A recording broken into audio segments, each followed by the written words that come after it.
Or I can just pass and let you go. Is that either way? Good afternoon, guys.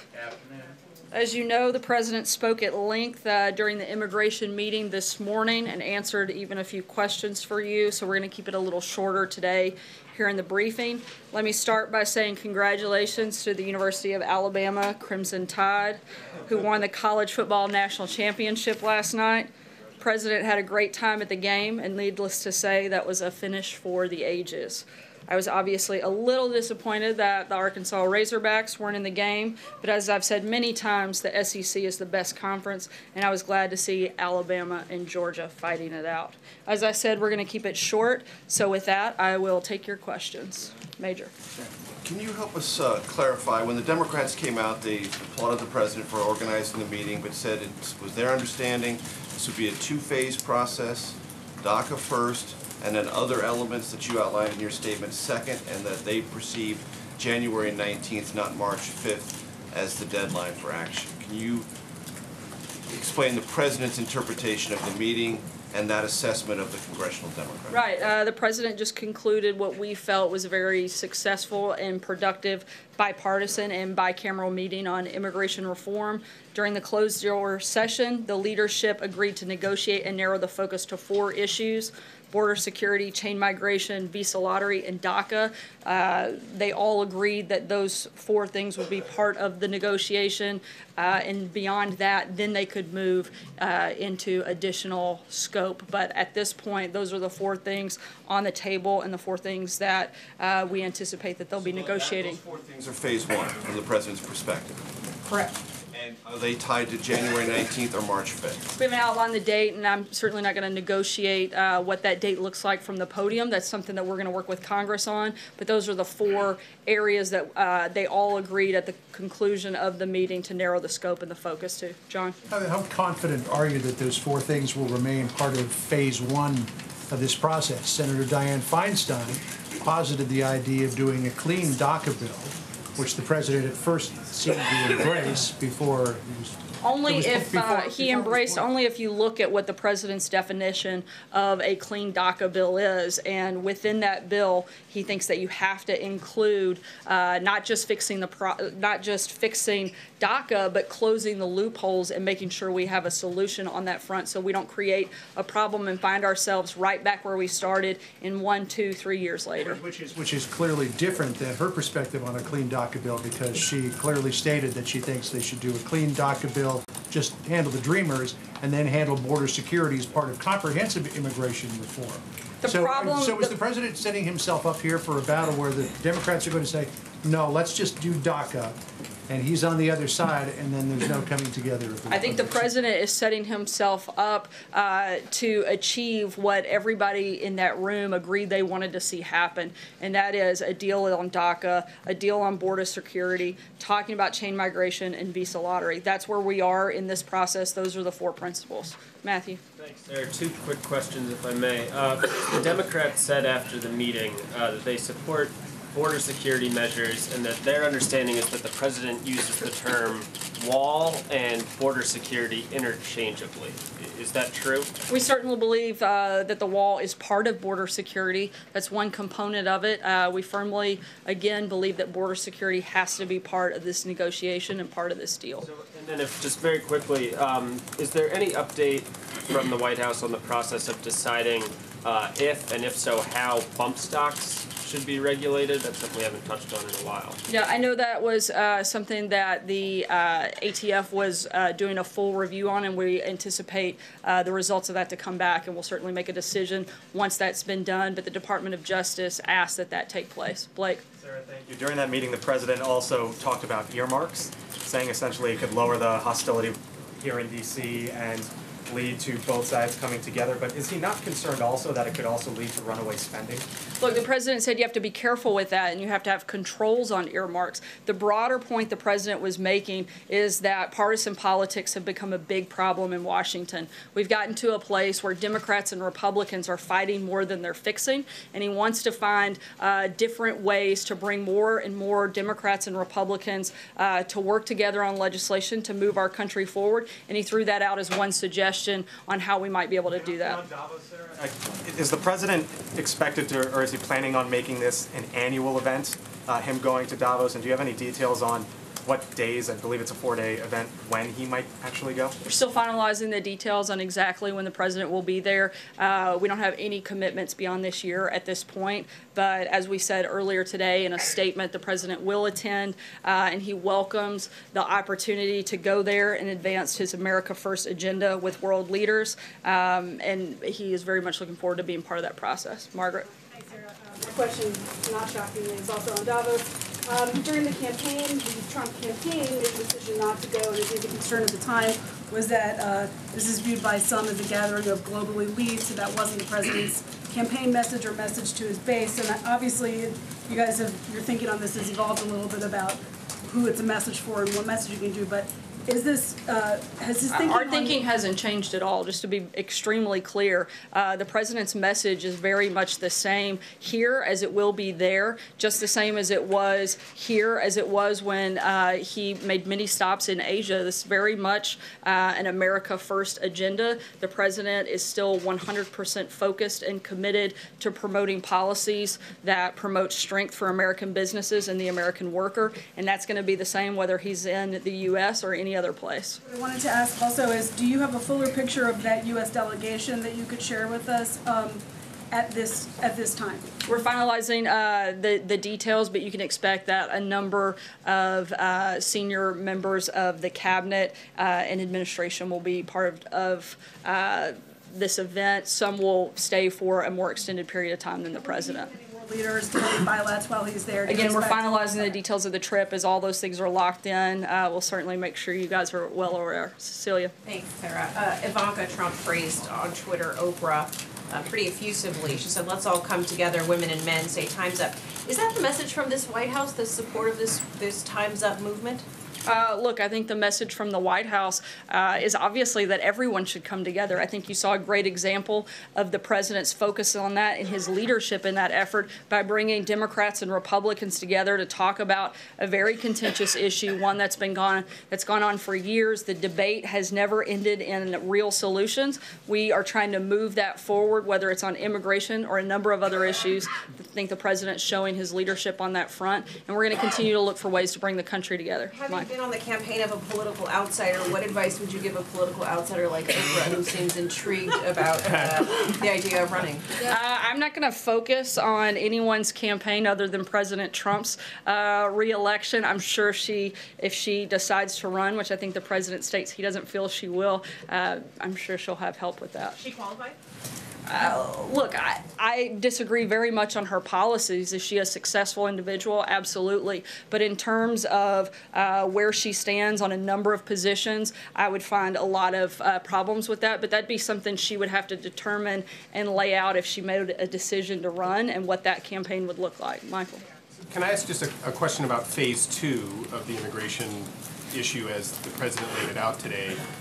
So once you get past the DACA debate and some of these other issues, Senator Lindsey Graham seemed to lay on the table the idea of something that Senator Graham supports, which is a comprehensive plan that would include a path to citizenship for all 11 or 12 million, however many you count them, people that are illegally in this country. And the president seemed to respond, let's do it, let's go for it, something along those lines. So are we to then take away that the president is firmly committed to a path to citizenship, to trying to get to a path to citizenship for all 11 million illegal immigrants in the country once phase 2 comes? Right, our focus is on the 4 things that I laid out. That's where our negotiation is, and that's phase 1.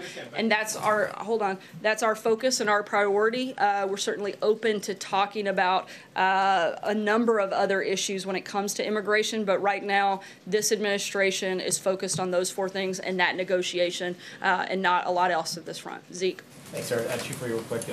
Overnight, news came out that the North Koreans will be sending a delegation to the Olympics in South Korea. The White House have any response to that, and will have any impact on American participation in the games? Firstly, and then secondly, there's a comment on Sheriff Joe Arpaio. Let me start with the first thing. In terms of it doesn't affect the U.S. participation in the Olympics. The North Korean participation is an opportunity for the regime to see the value of ending its international isolation by denuclearizing authorizing. We hope that we can continue to move forward on that front, but certainly doesn't affect our participation. And do you anticipate announcing a delegation soon? Yes, we do, and that'll happen probably in the coming days, and we'll make sure, again, we keep all of you guys certainly in the loop. Arizona, Joe Ohio running for the Senate. President obviously pardoned him. Was the White House supportive of his candidacy? Does the president plan to campaign for him? As you know, I can't comment on the specifics of any election, voicing support for a candidate in a race like that. Does the president believe it's appropriate for somebody who's been pardoned for a crime to run for? I'm not going to weigh into the details of that race or make comments on something that would affect that front. Stephen. Thanks, Sarah. Just to take another stab at Michael's question, can you help us understand the term as the president used it? What does comprehensive immigration reform mean to this White House? Again, our focus, like I told Michael, is those 4 priorities: border security, ending chain migration, ending the visa lottery system, and coming up with a permanent solution to DACA. That's where we're focused, and that's what we're going to be committed to during this negotiation process. As much as the president today seemed to say, okay, let's go on to comprehensive immigration reform the afternoon. As he said, once we get through this process, he said, let's get this deal done, and then we'll take an hour off, and then we'll move on to the next phase of the negotiation. Right now, this administration is focused on those things and making sure we get that deal done, and then we'll move forward from that point. So Jessica? has the president not decided what comprehensive immigration reform means to him? Look, I'm not going to negotiate with you from the podium. This is something that the leadership agreed to, primarily led by Kevin McCarthy and the president in this meeting, that this would be the focus coming out of today. Let's get a deal on this, and then we'll move forward and talk about other things. Jessica. Sarah, on trade, there's a meeting of trade officials, I understand, at the White House today concerning the trade agenda for 2018. How much will trade and trade action, particularly against China, be part of the Trump administration agenda this year? Well, we're going to continue to push for making sure we have the best deals possible, certainly deals that benefit the American worker. When we have specifics on that following meetings that take place, we'll keep you guys aware. But our position is going to be to continue to fight for and push for better trade deals that benefit this country and American workers. Jordan? North Korea, if you can just clarify on the delegation we're sending, are Jared and Ivanka going? I didn't actually announce the delegation. I said that we would have that announcement in the coming days, and that will be when we release the names of who's attending. Jordan? Thanks, Sarah. It's pretty unusual for us in the press corps to have a front row seat to those kind of negotiations in the cabinet room for around an hour. Whose decision was it to allow the president to witness that entire negotiation, and what was the goal of having us sit there and watch? Just to be clear, you weren't there for the entire negotiation because the deal didn't take place until after you guys left. I think a number of individuals in the room felt it was a good thing to let you see the cooperation and the conversation between both sides and see how we're working and leading to move the ball down the field and come up with some real solutions. John? Yeah, thank you, Sarah. Going back to the wall, last summer, Governor Gracchus, the head of the Mexican Governors Association, said that when the president started talking about a price tag on building the wall, that meant he'd given up on his idea of making Mexico pay for it. Now, in his remarks in Tennessee and in his recent speeches, the president has talked about the cost of the wall, and there's been no mention of his standard phrase, and Mexico will pay for it. Has the president abandoned the idea of Mexico paying for the wall? No, he hasn't. Phil. On trade again, negotiations on NAFTA will start again at the end of January in Montreal. Listening to the president in Tennessee yesterday, is he more hopeful? Does he still plan on scrapping the deal if he can't get everything he wants? Look, the president, as we've said many times before, wants to make sure that we have a deal that benefits America and American workers, and we're going to continue through that process and make sure that whatever we do, we get the best deal possible. A little more hopeful than he was 6 months ago? Look, I think the president's always been hopeful that we can get a better deal. I think that's why he ran for president, is to make sure that he's pushing an agenda that helps Americans and particularly helps American workers. And he's hoping to close a lot of those trade deficits and get rid of some of the bad trade deals that we've had in the past. Olivier? Thanks, Sarah. Sarah, when the president declined to certify that the Iran nuclear deal was in the U.S. national interest a couple months ago, he said he needed to see action in Congress and from American allies. Has he seen enough of that action? Senator Corker's under the impression that it's possible that there's been enough progress on the legislative fix, at least, that the president might be willing to not reimpose sanctions. We haven't made a final decision on that, and we certainly will in the coming days, and we'll make sure, once again, you guys are some of the first to know. Peter. Sarah, just to be clear, if the president wants a bill of love, why doesn't he drop the demand for a border wall and deal with the Dreamers alone immediately? Because you have to have a full solution to this problem. You have to make sure that you're taking every step in border security, and you want to make sure that if you fix things on DACA, you don't create and exacerbate the problem and have to deal with it again in a year. The president wants to make sure we have a clean solution to that front, and that's what we're going to do. So what does the president say to young men like 24-year-old Jesus Contreras? He's from Houston. He's a paramedic. He's been working hard in this country to help make other lives better, who are now waiting for Congress to come up with something, or they may get shipped to a country they've never known. He says exactly what he just did in that room. Let's work together. Let's figure this out. I'm leading on this effort. I'm bringing all the members that need to be part of the conversation to the table. And he said he was confident that they would come together and get it done. And so that's what we're going to do. Just a quick one about last night, only because it made I'm going to keep moving because we're going to be short on time. Chris, go ahead. Sarah, over the holidays, the president terminated the tenure of the members of the President's Advisory Council on HIV/AIDS. Does the president want to see those positions refilled in his administration? We're looking at the different options, and we'll keep you posted if we have an announcement on that front.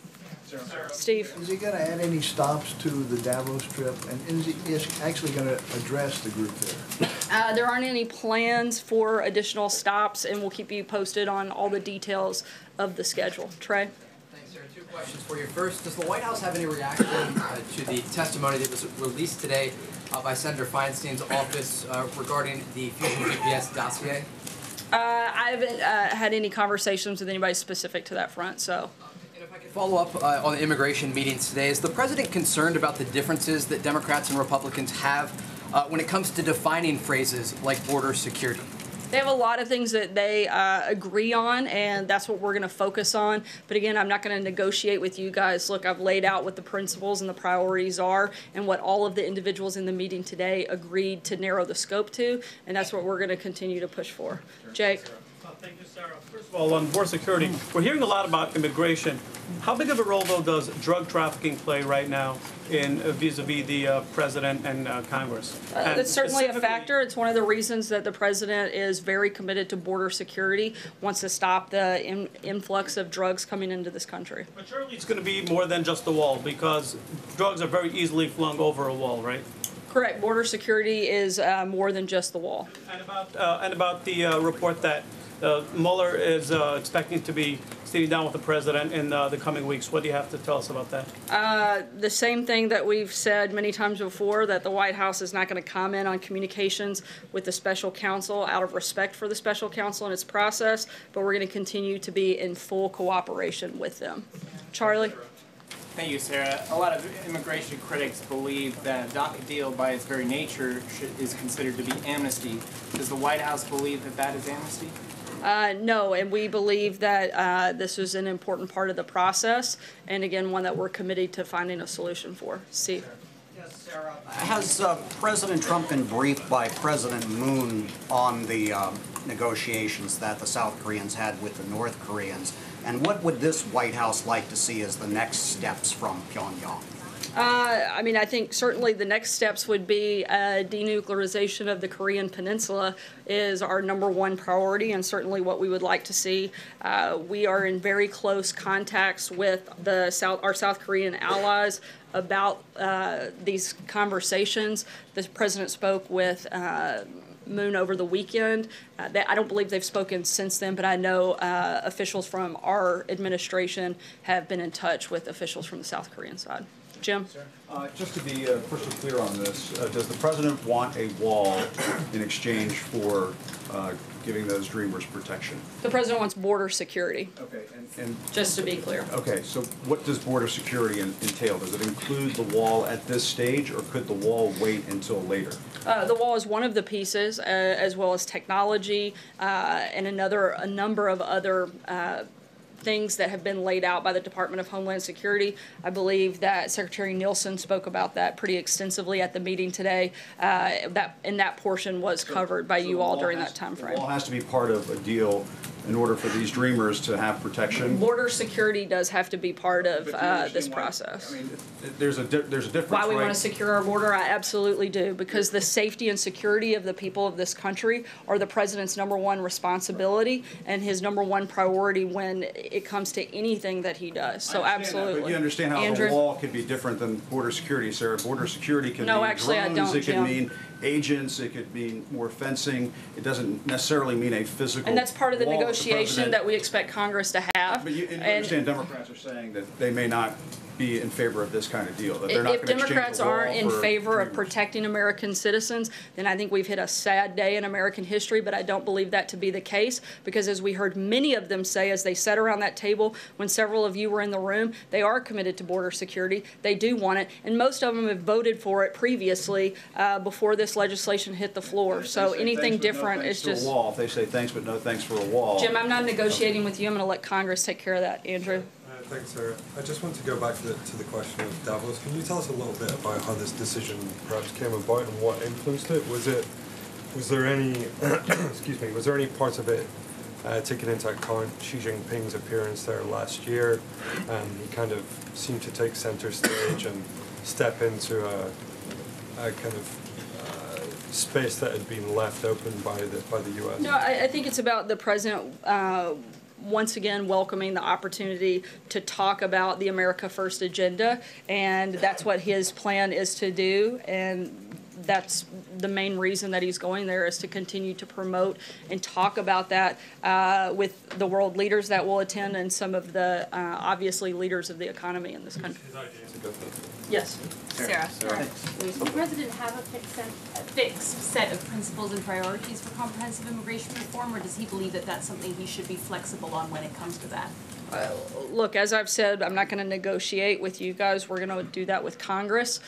We've laid out what we want right now, and we'll make announcements when we move beyond those 4 priorities that we've laid out. Take one last question. Sarah, the president said on Saturday that Robert Mueller's investigation makes our country look foolish, and he's expressed a similar sentiment a couple times before. But what does he mean specifically about making the country look foolish? I think when we waste the amount of time that we have on something like this, that's been very clear from the beginning that there is absolutely nothing to. If we want to look at places where there may be collusion, I think our administration has outlined where we think any special counsel should be focused, and it's certainly not on this president or the president's campaign. Thanks so much, guys. Can you take one on the national anthem?